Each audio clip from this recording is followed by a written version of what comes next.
तो हेलो दोस्तों, नमस्कार। स्वागत है आप सभी का एक बार फिर से आपके अपने यूट्यूब चैनल GKGS बाय राज सर क्लासेस में। आइए दोस्तों, आज हम जानेंगे 29 जुलाई 2023 का करंट अफेयर। ऐसे ही हम डेली आपके लिए करंट अफेयर लेकर आते हैं और वीडियो के माध्यम से आपको समझाते हैं ताकि आगामी एग्ज़ाम में आपको परेशानी ना हो। तो दोस्तों चलिए वीडियो में आगे बढ़ते हैं। और अगर अभी तक आपने चैनल को सब्सक्राइब नहीं किया है तो चैनल को पहले सब्सक्राइब करें, बेल आइकन को दबाएं ताकि आगामी वीडियो की नोटिफिकेशन आपके तक पहुंच सके।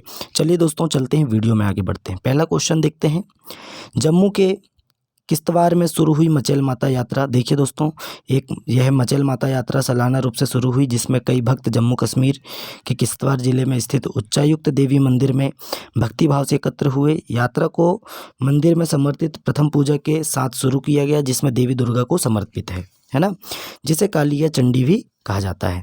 दोस्तों इसमें यात्रा शुरू हुई है, जिसमें न्यूनतम 2000 तीर्थयात्रियों को नॉमिनल शुल्क 10 रुपये प्रति व्यक्ति पर आवास की सुविधा उपलब्ध है ना, 10 रुपये में, है ना। और यात्रा के लिए दोस्तों जो पैदल यात्री हैं उनके लिए चॉपर सुविधा की भी सुविधा यहाँ पे उपलब्ध कराई गई है। चॉपर मतलब हेलीकॉप्टर सुविधा। चलिए आगे बढ़ते हैं। मानव तस्करी के खिलाफ विश्व दिवस जानिए तारीख, है ना। तो दोस्तों मानव तस्करी के लिए विश्व दिवस कब मनाया जाता है?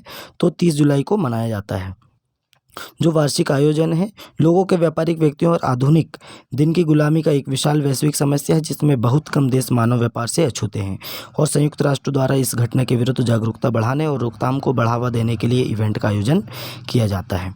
दोस्तों मानव तस्करी के खिलाफ विश्व दिवस 2023 के अभियान का उद्देश्य ड्रग्स और अपराध पर नवीनतम संयुक्त राष्ट्र कार्यालय UNODC, है ना, UNO के माध्यम से दोस्तों की व्यक्तिगत तस्करी पर वैश्विक रिपोर्ट द्वारा पहचाने गए परेशान करने वाले घटनाक्रमों और रुझानों के बारे में जागरूकता बढ़ाना है। और सरकारों, कानून प्रवर्तन, सार्वजनिक सेवाओं और नागरिक समाज से रोकथाम को मजबूत करने के अपने प्रयासों का आकलन करने और बढ़ाने का आह्वान करता है ना। और दोस्तों पीड़ितों की पहचान करें और उनका समर्थन और दंड मुक्ति को समाप्त करें, यह इसका उद्देश्य है। नेक्स्ट चलते हैं, बातचीत करते हैं। एक व्यक्ति हैं दोस्तों, स्कॉट्समैन जेम्स स्किया, है ना। इन्हीं को बोलते हैं दोस्तों जेम्स फर्ग्यूसन या जिम स्किया। इनको दोस्तों नैरोबी देश है में इनको दोस्तों IPCC अध्यक्ष चुने गए हैं, मतलब inter governmental panel on climate change, है ना, इसका फुल फॉर्म है IPCC, inter governmental panel on climate change के नए चेयरमैन के रूप में चुना गया है। स्किया ने 90 वोट जीती, है ना, जबकि क्रुग ने 69 वोट जीती हैं। क्रुग जो कि एक IPCC के उपाध्यक्ष और ब्राज़ील के राष्ट्रीय अंतरिक्ष संस्थान के पूर्व शोधकर्ता थी। IPCC की पहली महिला चेयर बनने का मौका मामूली अंतर से चूक गई, है ना। तो दोस्तों स्कॉट्समैन जेम्स स्किया ये एक महिला हैं जो कि नैरोबी में नए IPCC अध्यक्ष चुने गए हैं। चलिए आगे बढ़ते हैं, बातचीत करते हैं। दोस्तों नेक्स्ट है 2030 तक भारत की GDP $6 ट्रिलियन तक पहुंच जाएगी। तो दोस्तों 2030 तक भारत की GDP दोस्तों कितने ट्रिलियन डॉलर तक पहुंच जाएगी? तो $6 ट्रिलियन तक पहुंच जाएगी, स्टैंडर्ड चार्टर्ड रिसर्च के अनुसार, है ना। तो चलिए इसमें हम देख लेते हैं कब तक है। तो दोस्तों स्टैंडर्ड चार्टर्ड की भारतीय अनुसंधान टीम ने भारत की अर्थव्यवस्था के लिए एक परिवर्तनकारी विकास प्रक्षेप वर्ग का अनुमान लगाया है, जिसके 2030 तक इसके $6 ट्रिलियन तक पहुंचने की उम्मीद है।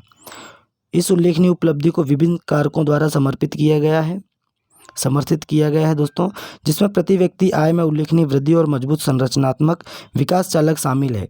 भारत का स्थिर व्यापक आर्थिक माहौल एक अग्रणी वैश्विक अर्थव्यवस्था के रूप में इसकी स्थिति को और मजबूत करता है। 2030 तक भारत केवल संयुक्त राज्य अमेरिका और चीन को पीछे छोड़ते हुए दुनिया की तीसरी सबसे बड़ी अर्थव्यवस्था बनने के लिए तैयार है और वैश्विक आर्थिक परिदृश्य में एक प्रमुख खिलाड़ी के रूप में अपनी भूमिका मजबूत करेगा। चलिए आगे बढ़ते हैं। कब तक दोस्तों? 2030 तक $6 ट्रिलियन की अर्थव्यवस्था बन जाएगा। चलिए प्रसिद्ध मराठी लेखक हैं दोस्तों शिरीष काणेकर। कौन है दोस्तों? शिरीष काणेकर का निधन हो गया है ना। देखिए प्रसिद्ध मराठी लेखक हैं शिरीष काणेकर जी, इनका निधन हो गया है। मराठी लेखक स्तंभकार शिरीष काणेकर का 80 वर्ष की आयु में मुंबई महाराष्ट्र में निधन हो गया है। इनका जन्म दोस्तों 6 जून 1943 को पुणे महाराष्ट्र में हुआ था। उन्होंने लोक सत्ता, इंडियन एक्सप्रेस, समाना और फ्री प्रेस जनरल जैसे मराठी और अंग्रेजी भाषा के प्रकाशनों में काम किया। वह सिनेमा, क्रिकेट, राजनीति पर अपने समाचार पत्रों के कॉलम के लिए लोकप्रिय थे। इनका नाम क्या है? शिरीष काणेकर, जो कि महाराष्ट्र के हैं, मराठी लेखक हैं। जो उनका निधन हुआ है, 80 वर्ष की आयु में निधन हुआ है। चलिए आगे बढ़ते हैं, आगे बातचीत करते हैं। पीएम मोदी ने श्रीलंका के राष्ट्रपति से 13वां संशोधन लागू करने का आग्रह किया। देखिए दोस्तों, पीएम मोदी हैं हमारे भारत देश के। श्रीलंका के राष्ट्रपति रानिल विक्रमसिंघे जी हैं। तो 13वां संशोधन लागू करने का आग्रह किया है। देखिए क्या है। श्रीलंका के राष्ट्रपति की भारत यात्रा के दौरान भारतीय प्रधानमंत्री ने श्रीलंका संविधान में 13वें संशोधन को लागू करने की आशा व्यक्त की, जो भारत श्रीलंका समझौते 1987 से आता है ना। और इसकी पृष्ठभूमि देख लेते हैं दोस्तों। 1980 के दशक की शुरुआत से श्रीलंका तेजी से हिंसक संघर्ष का सामना कर रहा था। इस संघर्ष का पता 1948 में ब्रिटेन से इसकी आज़ादी से लगाया जाता है। देखिए श्रीलंका आज़ाद कब हुआ है दोस्तों? 1948 में आज़ाद हुआ है। उस समय जब सिंहली बहुमत सरकार अस्तित्व में आई तो उसने एक कानून पारित किया जिसे तमिल अल्पसंख्यक आबादी के खिलाफ भेदभाव पूर्ण माना गया। 1970 के दशक में दो प्रमुख तमिल पार्टियां तमिल यूनाइटेड लिबरेशन फ्रंट बनाने के लिए एकजुट हुई, जिन्होंने उत्तर और पूर्वी श्रीलंका में सिस्टम के भीतर तमिल के अलग राज्य के लिए आंदोलन शुरू किया, है ना, जो उन्हें दोस्तों अधिक स्वायत्तता प्रदान करेगा। अगस्त 1983 में श्रीलंका संविधान के 6ठे संशोधन के लागू होने के बाद TULF अप्रभावी हो गया और इस प्रकार जातीय विभाजन का हिंसक गृह युद्ध में बदलने लगा। तो चलिए दोस्तों आगे बढ़ते हैं। देखिए नेक्स्ट है दोस्तों, मेटा ने इंडिया AI के साथ समझौता किया, है ना। इंडिया AI मतलब कृत्रिम बुद्धिमत्ता, आर्टिफिशियल इंटेलिजेंस, है ना। तो दोस्तों जो है मेटा बोले तो फेसबुक, है ना। देखिए कृत्रिम बुद्धिमत्ता AI और उभरती प्रौद्योगिकियों के क्षेत्र में सहयोग को बढ़ाने के लिए India AI digital India corporation और मेटा इंडिया ने बुधवार को एक समझौता ज्ञापन पर हस्ताक्षर किए। समझौता ज्ञापन पर इंडिया AI के मुख्य कार्यकारी अधिकारी CEO अभिषेक सिंह, कौन है दोस्तों? अभिषेक सिंह जी है, और भारत में मेटा के निदेशक और सार्वजनिक नीति प्रमुख श्री शिवनाथ ठुकराल ने हस्ताक्षर किए, है ना। चलिए आगे बढ़ते हैं, नेक्स्ट देखते हैं दोस्तों। नेक्स्ट है Bengaluru world cities culture forum में शामिल होने वाला पहला भारतीय शहर बना है। देखिए कर्नाटक की राजधानी Bengaluru world city culture forum, है ना, वर्ल्ड सिटी कल्चर फोरम का हिस्सा बनने वाला भारतीय शहर बन गया है। पहला भारतीय शहर बना है। कौन बना है? बेंगलुरु, है ना, जो शहरों का एक वैश्विक नेटवर्क है जो भविष्य की समृद्धि में संस्कृति की भूमिका का पता लगाने के लिए अनुसंधान और बुद्धिमत्ता साझा करता है। देखिए दोस्तों बेंगलुरु फोरम में शामिल होने वाला 41वां शहर बन गया है, और नेटवर्क में वर्तमान में यह है दोस्तों 6 महाद्वीपों के 40 शहर शामिल हैं। फोरम में न्यूयॉर्क, लंदन, पेरिस, टोक्यो और दुबई जैसे शहर शामिल है, जो कि भारत का पहला शहर अब कौन बन गया है? WCCF में। तो दोस्तों बेंगलुरु शहर बन गया, ये आपको याद रखना है। ये क्वेश्चन बिल्कुल आ सकता है, बहुत इंपॉर्टेंट क्वेश्चन है। देखिए आचार संहिता उल्लंघन करने के आरोप में हरमनप्रीत कौर निलंबित, है ना। देखिए दोस्तों भारतीय महिला क्रिकेट टीम की कप्तान कौन है? हरमनप्रीत कौर जी हैं, को बांग्लादेश के खिलाफ ICC महिला चैंपियनशिप सीरीज़ के तीसरे मैच के दौरान ICC आचार संहिता के 2 अलग अलग उल्लंघनों के कारण टीम के अगले 2 अंतर्राष्ट्रीय मैचों से निलंबित कर दिया गया है ना। और हरमनप्रीत ICC आचार संहिता का उल्लंघन करने वाली पहली महिला क्रिकेटर बन गई है। ये बहुत इंपॉर्टेंट क्वेश्चन है, और इसके आने के चांसेस सबसे ज़्यादा हैं कि ICC आचार संहिता का उल्लंघन करने वाली पहली महिला कौन है? तो कौन है? भारतीय महिला क्रिकेटर की कप्तान है, कौन है दोस्तों? हरमनप्रीत कौर जी हैं। इसको हमें याद रखना है, बहुत इंपॉर्टेंट क्वेश्चन है। चलिए आगे बढ़ते हैं। देखिए दोस्तों अंतर्राष्ट्रीय मित्रता दिवस, है ना। तो दोस्तों अंतर्राष्ट्रीय मित्रता दिवस कब मनाया जाता है? 30 जुलाई को विश्व भर में अंतर्राष्ट्रीय मित्रता दिवस का जश्न मनाया जाता है। 2011 से यह विशेष दिन हमारे मित्रों को उनके संगी कारण आभार व्यक्त करने के लिए समर्पित है। यह एक समय है जब हम अर्थपूर्ण मित्रता को महसूस करते हैं और समझते हैं कि हमारे मित्र हमें जीवन की यात्रा में कैसे साथ देते हैं, है ना। तो 30 जुलाई को मनाया जाता है अंतर्राष्ट्रीय मित्रता दिवस। चलिए आगे बढ़ते हैं, बातचीत करते हैं। देखिए दोस्तों नेक्स्ट क्या है? भारत 2027 तक दुनिया की तीसरी सबसे बड़ी अर्थव्यवस्था बन सकता है। देखिए अभी हमने इससे पहले पढ़े थे कि भारत 2030 तक, है ना, 6 ट्रिलियन डॉलर की अर्थव्यवस्था बनने जा रहा है ना। तो दोस्तों 2027 तक भारत दुनिया की तीसरी सबसे बड़ी अर्थव्यवस्था बन सकता है। SBI रिसर्च ने अपनी इको रैप रिपोर्ट में कहा कि यदि भारत अपनी वृद्धि की मौजूदा दर को बरकरार रखता है तो यह जापान और जर्मनी जैसे देशों को पीछे छोड़कर 2027 में दुनिया की तीसरी सबसे बड़ी अर्थव्यवस्था बनने वाला देश बन सकता है। इससे पहले SBI रिसर्च ने उम्मीद जताई थी कि भारतीय अर्थव्यवस्था 2029 तक दुनिया की तीसरी सबसे बड़ी अर्थव्यवस्था बनेगी। ये आपको याद रखना है। किसकी रिसर्च है दोस्तों? तो SBI, है ना, भारतीय स्टेट बैंक ऑफ इंडिया, है ना। चलिए रिपोर्ट के अनुसार दोस्तों 2022 से 27 के बीच भारत की वृद्धि ऑस्ट्रेलिया की अर्थव्यवस्था के वर्तमान आकार 1.8 ट्रिलियन अमेरिकी डॉलर से अधिक होने की उम्मीद है। रिपोर्ट में कहा गया कि इस दर से भारत हर 2 साल में अपनी इकोनॉमी में 0.75 अरब डॉलर जोड़ सकता है, जिसका मतलब है कि भारत 2047 तक 20 ट्रिलियन डॉलर की अर्थव्यवस्था बनने के लिए तैयार है। देखिए 2047 तक 20 ट्रिलियन और 2030 तक 6 ट्रिलियन और 2027 तक तीसरी बड़ी अर्थव्यवस्था बनने के लिए तैयार है भारत। चलिए आगे बढ़ते हैं, बातचीत करते हैं। त्रिपुरा की अस्मिता डे ने जूनियर एशियाई जूडो चैंपियनशिप 2023 में जीता गोल्ड मेडल। देखिए दोस्तों त्रिपुरा की हैं ये खिलाड़ी अस्मिता डे। इन्होंने दोस्तों जूनियर एशियाई जूडो चैंपियनशिप 2023 में गोल्ड मेडल जीता है। अस्मिता डे जो त्रिपुरा का प्रतिनिधित्व कर रही हैं ने दोस्तों मकाऊ चीन में, है ना, मकाऊ में एक शहर है चीन का, मकाऊ में आयोजित junior Asia cup judo championship में गोल्ड मेडल हासिल करके अद्भुत सफलता हासिल की है। जूनियर एशिया जूडो चैंपियनशिप 2023 में उनके सोने की पदक के अलावा उन्होंने इस साल अप्रैल में कुवैत सिटी में आयोजित एशियन ओपन, है ना, कुवैत में हुआ था एशियन ओपन 2023 में रजत पदक और 2022 में एशियन जूनियर चैंपियनशिप में कांस्य पदक हासिल किया था। चलिए देख लेते हैं दोस्तों, अस्मिता डे ने जूनियर एशिया जूडो चैंपियनशिप 2023 में 48 किलोग्राम वर्ग में हिस्सा लिया, है ना, ये आपको याद रखना है, 48 किलोग्राम वर्ग में हिस्सा लिया अस्मिता डे ने, जहां उन्होंने 27 विभिन्न देशों के खिलाड़ियों से मुकाबला किया।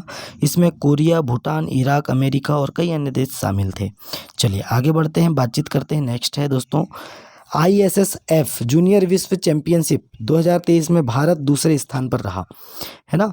देखिए दोस्तों 16 से 24 जुलाई तक ISSF जूनियर विश्व चैंपियनशिप 2023 का आयोजन साउथ कोरिया के कहाँ हुआ था? साउथ कोरिया में हुआ था कि चांगवोंग शूटिंग रेंज में किया गया था। इस साल अपने तीसरे संस्करण में इस आयोजन में अंडर 21 आयु वर्ग के भीतर पिस्टल, राइफल और शॉटगन विषयों में भाग लेने वाले 90 कुशल भारतीय निशानेबाजों ने भाग लिया, है ना, जो सभी पदक हासिल करने के लिए प्रयास कर रहे थे।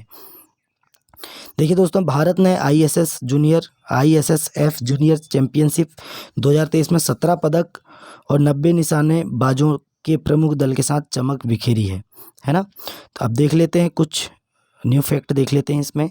देखिए 2023 जूनियर विश्व चैंपियंस में भारत ने 90 निशानेबाजों का सबसे बड़ा दल भेजा। इसके बाद कोरिया ने 66, अमेरिका ने 43 प्रतियोगी को भेजा था, है ना। चैंपियनशिप में 44 देशों के कुल 550 से अधिक निशानेबाजों ने भाग लिया। भारत के प्रभावशाली प्रदर्शन में ISSF जूनियर विश्व चैंपियनशिप 2023 में 6 स्वर्ण पदक, 6 रजत और 5 कांस्य सहित कुल 17 पदक जीते हैं। उल्लेखनीय है कि 7 भारतीय निशानेबाज प्रतियोगिता के दौरान एक से अधिक पदक हासिल करने में कामयाब रहे, है ना। चलिए देख लेते हैं हम। देखिए सबसे पहले नंबर पे इसमें कौन आता है, कौन सा देश आया है? चाइना है। 12 गोल्ड है, 9 सिल्वर है, 7 ब्रॉन्ज है, टोटल 28 पदक है। फिर इंडिया दूसरे नंबर पे है, 6 गोल्ड है, 6 सिल्वर है, 5 कांस्य पदक, 17। फिर है दोस्तों यूक्रेन, 5 गोल्ड है, 3 सिल्वर है, 2 ब्रॉन्ज है, टोटल 10। फिर है कजाकिस्तान, है ना, 4 गोल्ड, 4 सिल्वर और 2 ब्रॉन्ज है और 10 टोटल मेडल है। और दोस्तों नेक्स्ट है, आप देख सकते हैं, आप बहुत सारे देश हैं, टॉप 10 लिस्ट है ना। तो हमें इंडिया, चाइना पहले स्थान पर कौन है, दूसरे स्थान पर कौन है, हमें ये याद रखना है क्योंकि पेपर में सबसे ज़्यादा यही पूछा जाता है। देखिए दोस्तों कुछ महत्वपूर्ण बातें हैं। अंतर्राष्ट्रीय शूटिंग स्पोर्ट्स फेडरेशन, है ना, ISSF का फुल फॉर्म क्या है? इंटरनेशनल शूटिंग स्पोर्ट्स फेडरेशन के अध्यक्ष कौन है? लुसियानो रोशी। कौन है दोस्तों? लुसियानो रोशी हैं। चलिए आगे बढ़ते हैं, बातचीत करते हैं।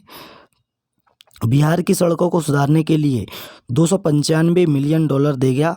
कौन देगा?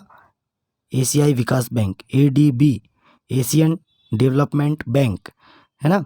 तो दोस्तों बिहार की देखिए फुल पढ़ लेते हैं हम जानकारी। बुनियादी ढांचों का विकास आर्थिक विकास को बढ़ावा देने और समुदायों की समग्र भलाई में सुधार करने में महत्वपूर्ण भूमिका निभाता है। इस प्रयास में भारत सरकार ने एशियाई विकास बैंक के साथ साझेदारी में बिहार में एक परिवर्तनकारी परियोजना शुरू की है।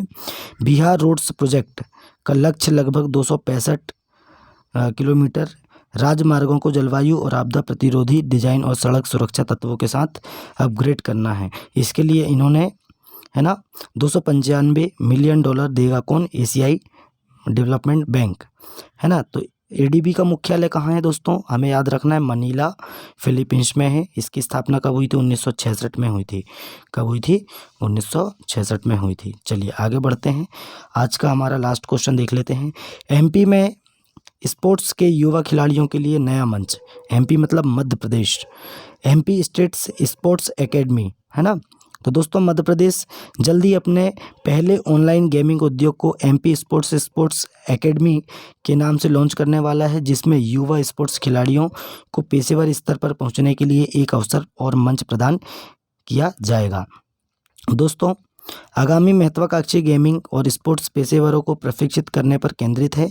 प्रवेश के लिए शीर्ष खिलाड़ियों का चयन करते हुए एक स्पोर्ट्स टूर्नामेंट आयोजित किया जाएगा। 80% सीटें मध्य प्रदेश के गेमर्स के लिए आरक्षित हैं, जबकि शेष सीटें देश भर के गेमर्स के लिए खुली हैं। अकादमी में स्थान के लिए प्रतिस्पर्धा करने के लिए कोई भी टूर्नामेंट में भाग ले सकता है ना। राज्यवार MP जूनियर स्पोर्ट्स चैंपियनशिप को 27 जुलाई से 7 अगस्त तक आयोजित किया जाएगा, है ना। कब से? 27 जुलाई से 7 अगस्त तक आयोजित किया जाएगा। खासकर 12 से 17 वर्षीय स्पोर्ट्स उत्साही लोगों पर ध्यान केंद्रित करते हुए खेल विभाग इस 10 दिवसीय टूर्नामेंट का आयोजन करेगा, जिससे दोस्तों युवा सहभागियों को गेम्स में अपने कौशल का प्रदर्शन करने के लिए एक मंच प्रदान करेगा। चलिए कहाँ की योजना है दोस्तों, कहाँ पे खोला जा रहा है? तो मध्य प्रदेश में खोला जा रहा है। तो दोस्तों आज के लिए इतना ही बहुत है। आज का करंट अफेयर हमने पूरा देख लिया, माफ़ कीजिए। दोस्तों वीडियो कैसा लगा कमेंट करके बताएं। अपने दोस्तों में ज़्यादा से ज़्यादा वीडियो को शेयर करें, लाइक करके बताएं कैसा लगा, और चैनल को सब्सक्राइब करना ना भूलें, है ना। दोस्तों चैनल को सब्सक्राइब करें ताकि हम ऐसे ही आपके लिए वीडियो अच्छे से लेके आते रहें, और बाकी अदर सब्जेक्ट भी रहेंगे उसके लिए भी हम वीडियो लेके आते रहे हैं, है ना, और लेके आते रहेंगे। ऐसे ही हम लेके आते रहेंगे करंट अफेयर के वीडियो, ताकि आपको आगामी एग्ज़ाम में कभी भी दिक्कत ना जाए। जो भी क्वेश्चन आएगा दोस्तों इससे बाहर बिल्कुल नहीं जाएगा, आप रट लीजिए, है ना। और ऐसे ही हम आपके लिए वीडियो लेकर आते रहेंगे। चलिए मिलते हैं नेक्स्ट वीडियो में, नेक्स्ट करंट अफेयर में दोस्तों मिलते हैं। जय हिंद, जय भारत।